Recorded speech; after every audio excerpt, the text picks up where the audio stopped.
Shabbat Shalom, and welcome to 5 Minutes of Torah with the Beth Israel Rabbi. This coming Shabbat, we read Parashat Pinchas. In the beginning of this week's Torah portion, Pinchas is given a Brit Shalom, a covenant of peace, a gift for his acts of last week's Torah portion at the end of the Torah reading. There, Pinchas acted to stop a plague that was ravaging the Israelites. And because of this, he is rewarded.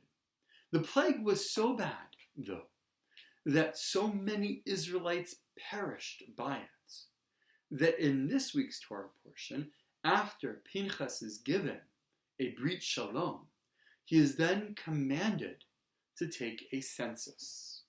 One of the people who is specifically mentioned in the census is actually one of my favorite characters in all of Jewish tradition, a woman named Serach bat Asher.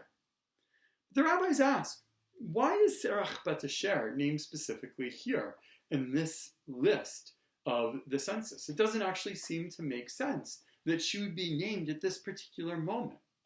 Rashi gives the answer that many of us would actually expect. Serach bat Asher, according to Jewish tradition, lives forever. And thus, Rashi says, the reason she is named here is because of the fact that she indeed is immortal. Ramban, another medieval commentator though, explains that Serach bat Asher is actually named here because she is one of the direct descendants of Zelophehad, the daughters of Zelophehad, and thus she inherits land, unlike other women of her time, and so she deserves special mention. But it is Chizkuni, a third medieval biblical commentator and rabbi, who says that the reason Serach bat Asher is explicitly mentioned here is that her deeds and her acts make her worthy of being mentioned. This honestly is my favorite interpretation of this particular question. My favorite answer to why is Serach bat Asher there? In fact, in Mishnah Pirkei Avot, the rabbis teach us that we are to make sure that our names are defined by our attributes, the acts that we do in this world to name ourselves, to give meaning to our name. This week's Parashat Pinchas, always reminds me of my late father's first cousin's husband, Pinchas. Actually, my first cousin once removed just passed away a few months ago in Haifa. And her husband was killed while sitting at a bus stop by a car, by someone who accidentally put their car in reverse instead of going forward. He was coming home from Shachri, coming home from morning services. He was a Holocaust survivor. He had already gone through so much in his life. He was a wonderful, gentle, incredible human being.